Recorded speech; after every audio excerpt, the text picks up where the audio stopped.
Kennedy Library's President's Day Festival. Now, it is my great pleasure to welcome to our stage third President Thomas Jefferson.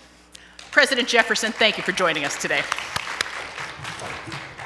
I thank you, Ms. Murphy. It's a pleasure to be able to be here once again in Boston. I made mention earlier when all of us were seated upon the platform that I'd been here once before back in the summer of 1784, and that was with an effort coming all the way up from Virginia, from Charlottesville, the effort to meet with Mrs. Adams here, that the two of us might sail across the Atlantic to France.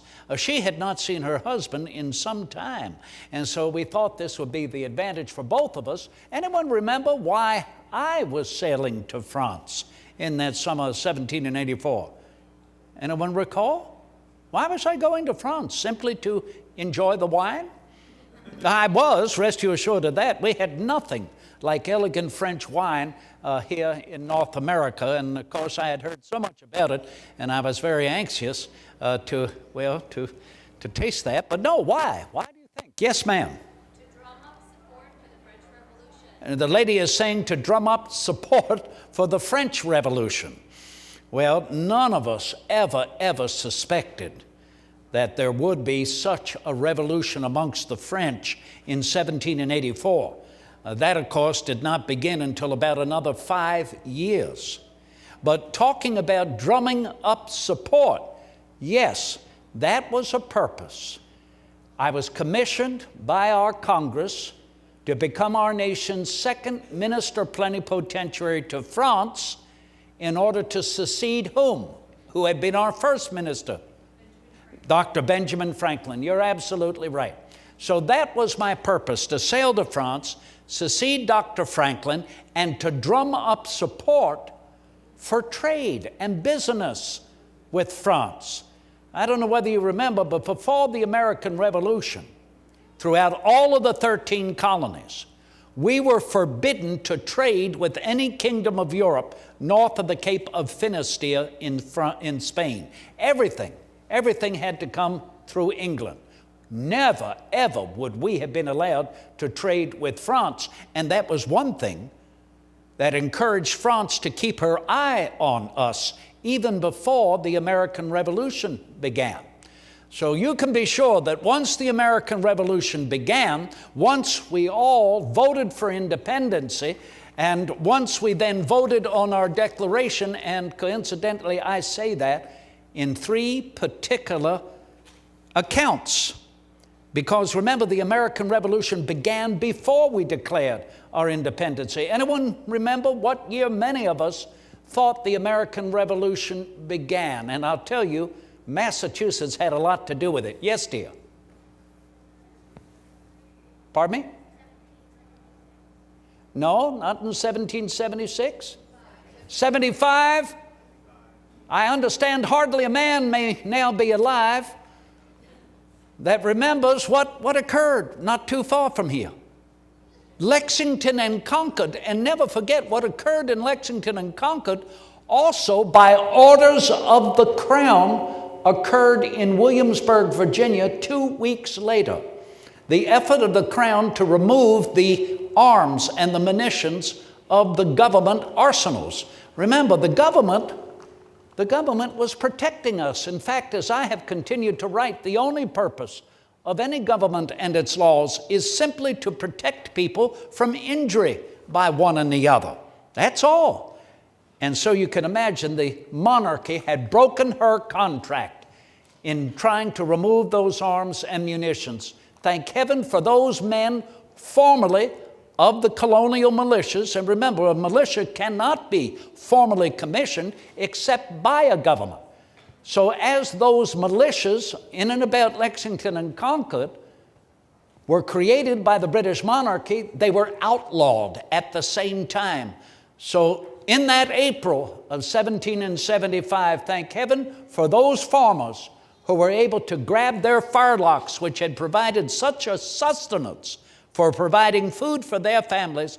Thank heaven those farmers rose to the minute, and those Minutemen were able to meet the British at Lexington and Concord, and the same in Williamsburg, Virginia. That is when, in Virginia, many of us realized we must now approach these subduings of our rights in a frenzy of retaliation and cross the Rubicon.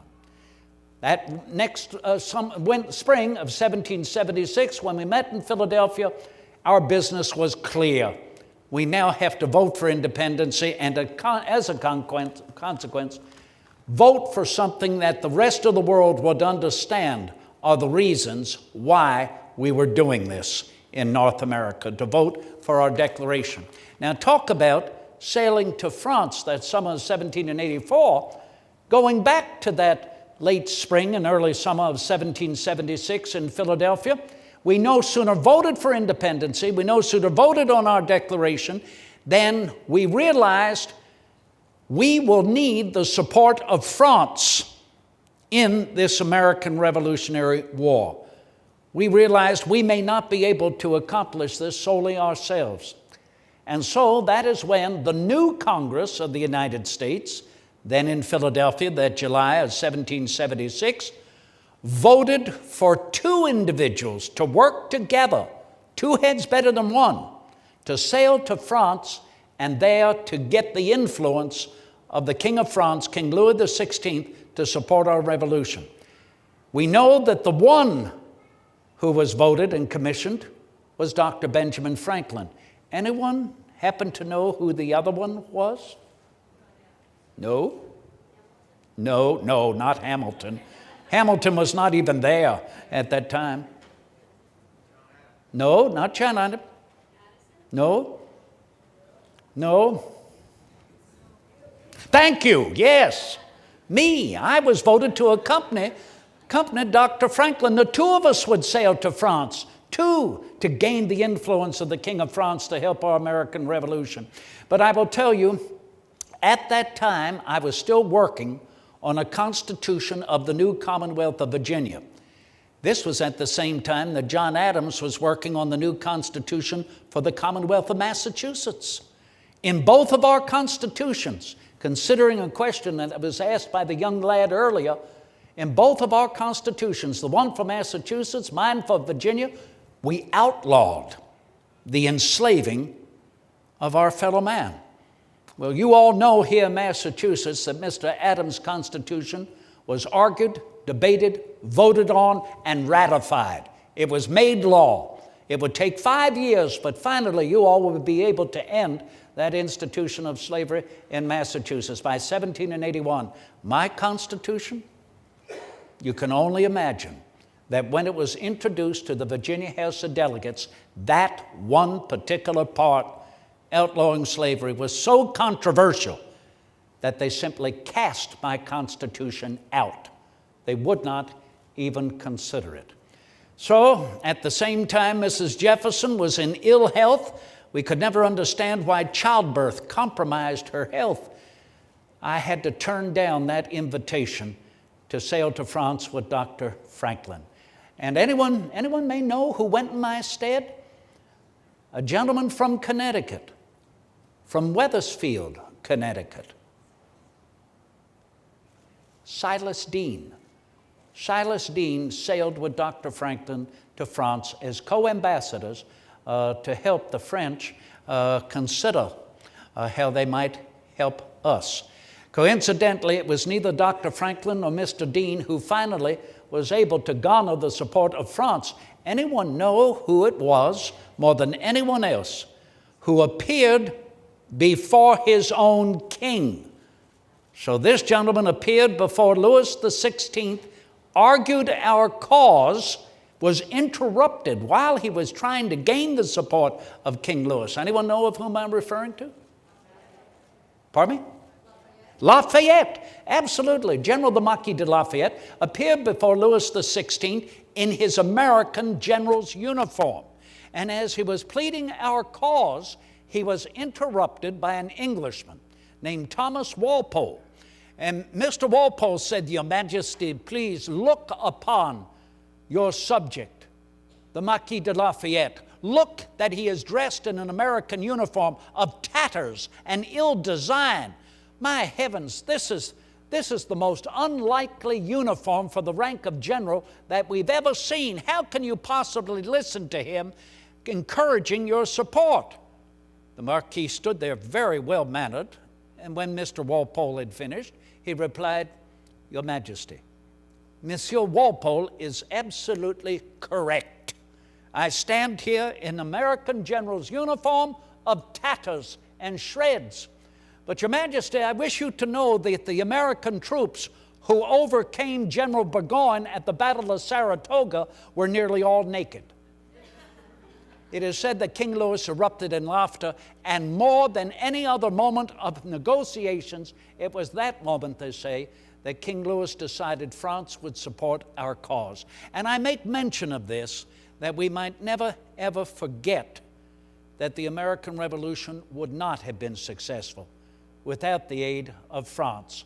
And that, as the lady has so well instigated here in her comment, that we might also not forget it was the success of the American Revolution that instigated what became the French Revolution. Particularly the fact that supporting our revolution, she bankrupted her treasury, bankrupted entirely. And though the seasons and the crops were not good to the productivity of French cultivation, remember what else was happening? There was hardly any ready money. And was the Queen of France of any support to her own people, to her own subjects? What would she say when the French farmers and many French people were trying to find enough wheat, to cultivate wheat and to make bread? What did the Queen say? "Let them eat cake. Let them eat cake." And then imagine when the French people learned about our bill for religious freedom, that which I wrote, became the law in Virginia, January 1786, and 2 years later, that bill for religious freedom became the impetus for the First Amendment in our Constitution when it was argued and debated. Freedom for religion. Here in all of France, a Catholic country entirely, many people began to think about that idea of true freedom for religion, that he who has created our minds free desires it to remain free, incapable of any temporal restraint. And then imagine the Constitution of the United States, which begins in its first line. What is it? "We the people." There's never been another system of government and law that begins with such a first line. And think about the French reading our Constitution, "We the people," when they were still subjects of a monarchy, kept down, not overnight, but for generations and centuries. Truly, it was the success of our American Revolution which began to form those bubbles and eruptions of what later became the French Revolution. I never thought this would happen when I sailed out of Boston Harbor that July 1784. I returned 5 years later. My ship docked in Norfolk, Virginia, and I found much had changed.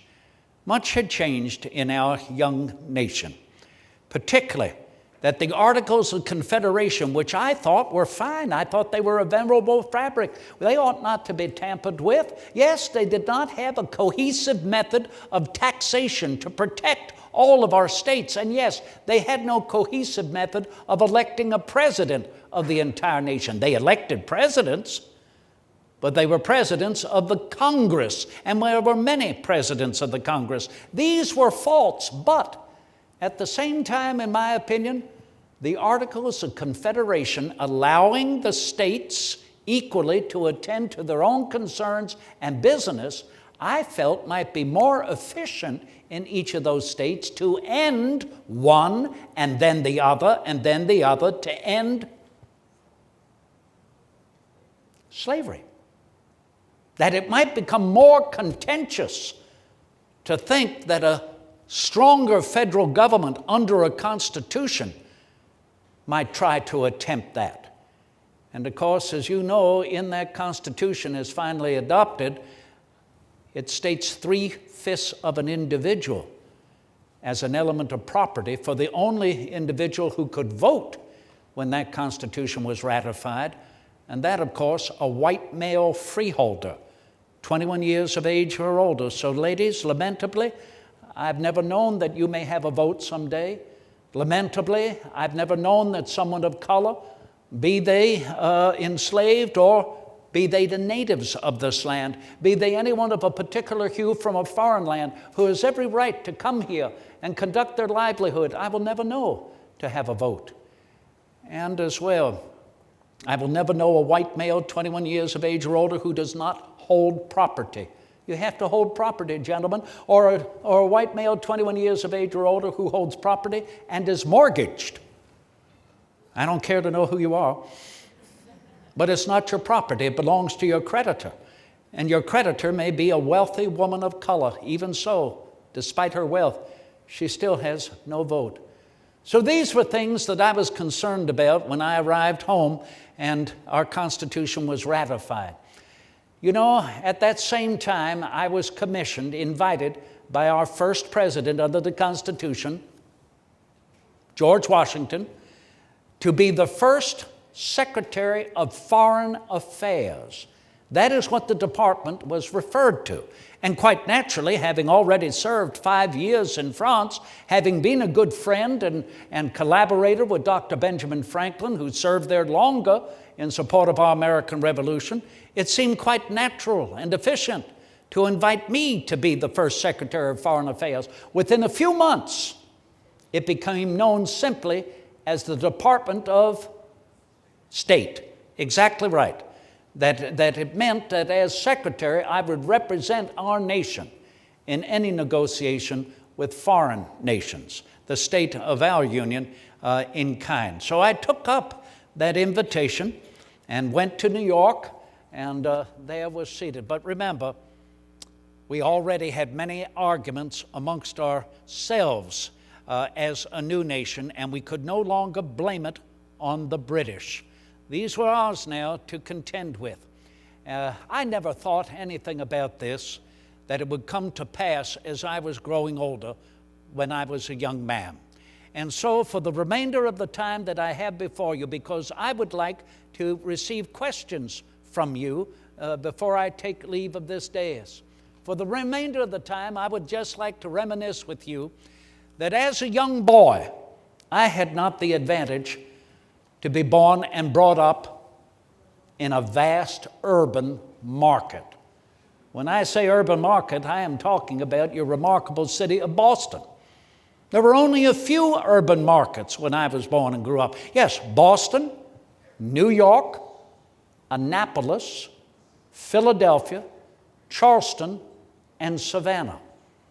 9 out of every 10 Americans lived on farms. The majority of Americans were farmers. So many who were coming here to begin their lives anew. So many who were denied the inheritance of family land and farms amongst the kingdoms of Europe, not only England, but France and Spain and the Germanys and the Italies, coming here to make for a new life. And I was of a freeholding family, as I made mention earlier.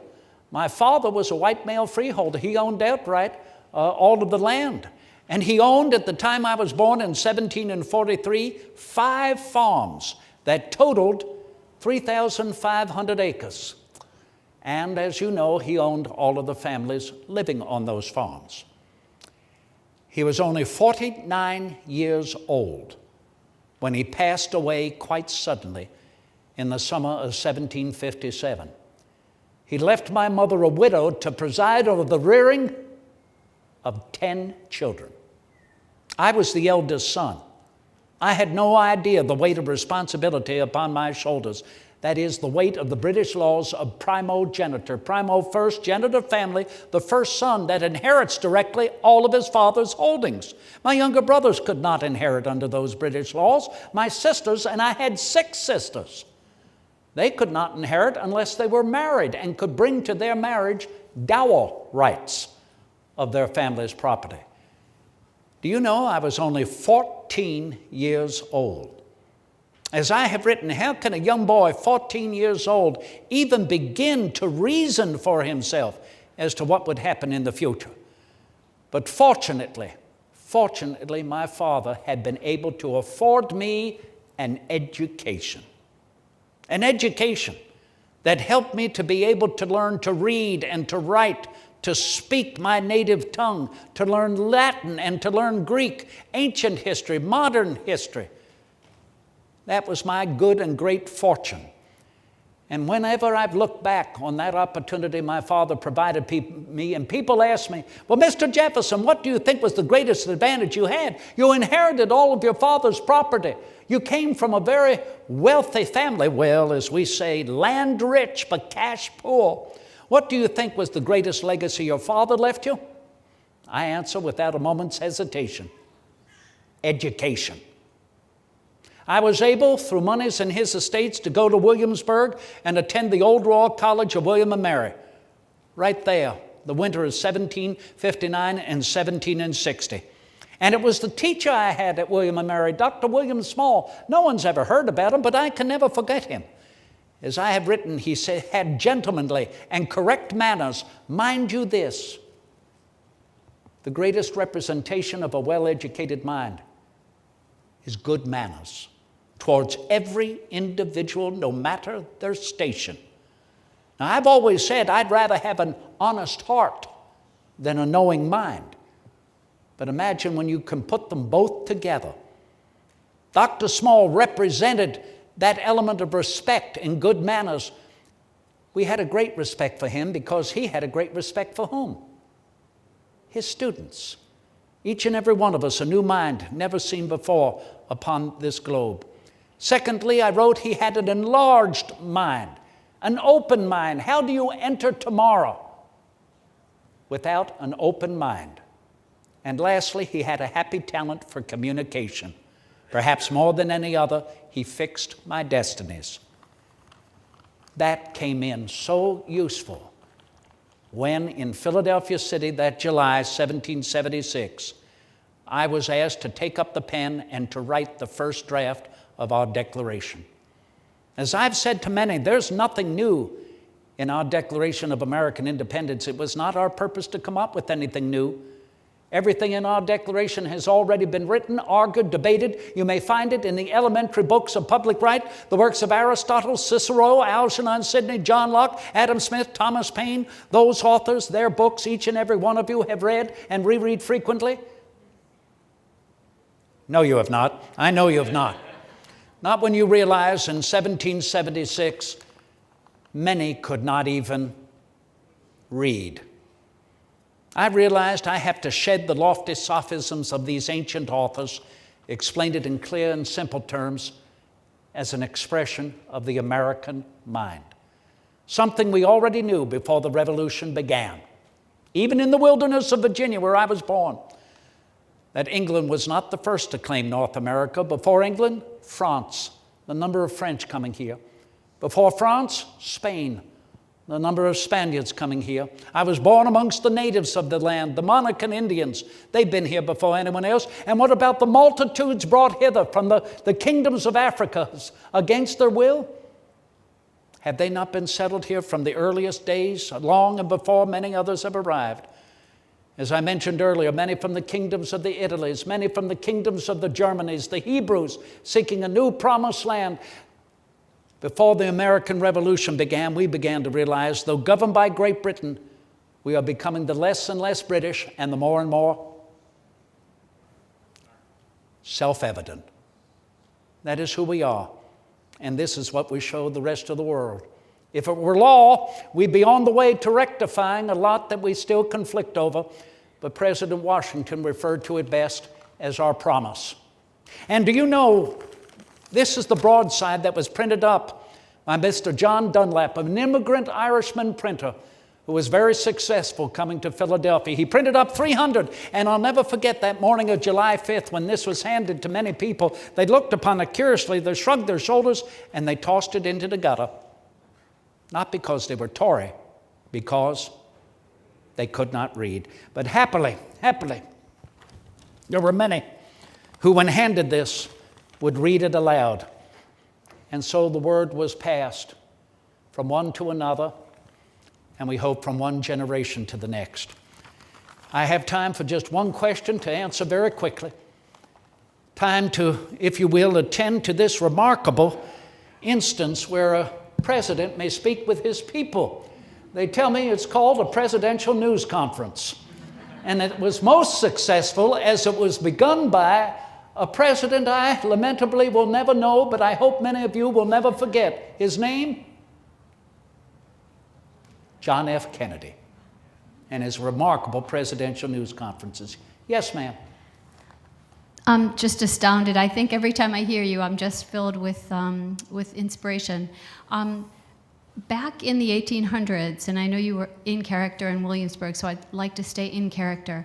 So, Mr. President, I wanted to ask you, why, as you have written and put so eloquently into words in that declaration, would you allow us Catholics, especially myself having a French Catholic background, 25% French, genealogically, would you allow us to suffer a felony charge for having church in our homes with a priest present? And then, of course, I think 2 felonies would be death.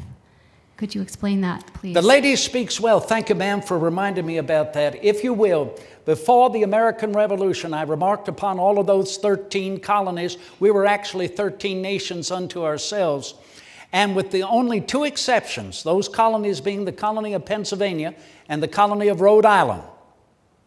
In all of the other colonies, all of the other 11 colonies, we were not only governed by the monarch of England, we were also governed by the Church of England. So therefore, by law, we had to pay a tax to the support of the Church of England. By law, if we wanted to marry, we had to purchase a marriage license from the Church of England. By law, we had to worship in the Church of England at least 12 Sundays a year, on the average, 1 Sunday a month. And if any of us desisted from that, we were fined. And if we failed to pay our fine, we were thrown into jail. I remember before the war began, the jails in Virginia were becoming filled with Baptists. They had come down from the north preaching freedom for religion, and I stood on their behalf. And so it is that as we declared our American Revolution, separated from England, we separated from the Church of England.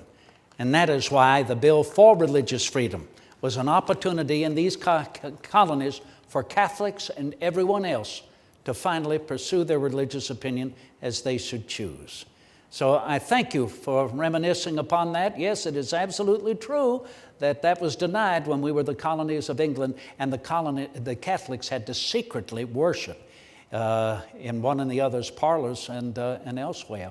So thank you for reminding us. Citizens, thank you for allowing me this wonderful opportunity to be in your company, to travel to Boston once more, and particularly the pleasure to celebrate with you all what you have created, a special President's Day, and here at that museum devoted to the memory of our former President, John F. Kennedy. My pleasure.